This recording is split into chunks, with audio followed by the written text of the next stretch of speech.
আপা আসসালামু আলাইকুম। ওয়ালাইকুম সালাম। আসসালামু আলাইকুম। কেমন আছেন? জি ভালো। ভাইয়া ভালো আছেন? জি ভালো। আপনার নাম কি? ভাইয়া আমার নাম জান্নাত।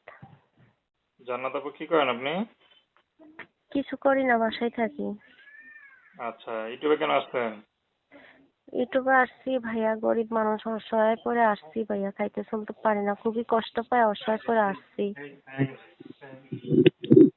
আচ্ছা, বিয়ে শাদী হয়েছে? বিয়ে শাদী হয়েছে, একটা মেয়ে আছে। এখন একটা মেয়ে নিয়ে, বয়স্ক মা নিয়ে খুবই কষ্টে আছি, খুবই অসহায় আছি ভাইয়া। বিয়ে হয়েছে, স্বামীর সঙ্গে ছাড়াছাড়ি হয়ে গেছে, ডিভোর্স হয়ে গেছে। ভাই বোন কয়জন আপনার? জি ভাই বোন কয়জন? না, আমি একাই। ও, আপনি একাই? জি। তো সংসার কে চালায়?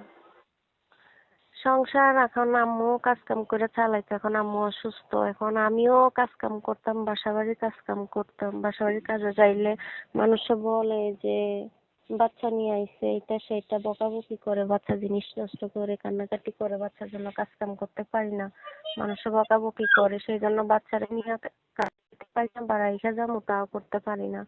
এই জন্যই খুব একটা অসহায় পড়ে আসছি। প্রতিবেদন দেখে একটা ভালো মনের মানুষ পাই বা একটু সাহায্য সহায়তা পাই, আমি খাইতে চলতে পারবো, তাকে নিয়ে, আচ্ছা, মাকে নিয়ে একটু চলতে পারবো। বাচ্চা বাবা কোথায়?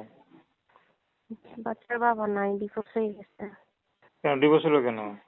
ডিভোর্স হয়েছে, টাকা পয়সা চাই, দিতে পারি না, সেই জন্য নেশা করে এসে মারধর করে, টাকা পয়সা চাই, আজকে এটা কালকে ওইটা। তো মনে করেন চাইলে তো করা যায় না, সেই জন্য ছাড়াছাড়ি হয়ে গেছে। আচ্ছা আচ্ছা, তখনকার বিয়ে শাদী করবেন?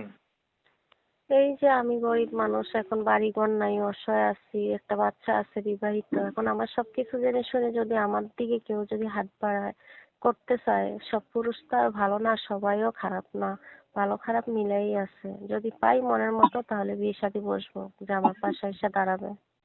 আচ্ছা আচ্ছা, তো নাম কি বললেন? জান্নাত। দর্শক, আপনারা জান্নাত আপুর কথা শুনলেন। তো প্রেম ভালোবাসা বিয়ে শাদী করা একান্ত আপনাদের ব্যক্তিগত ব্যাপার।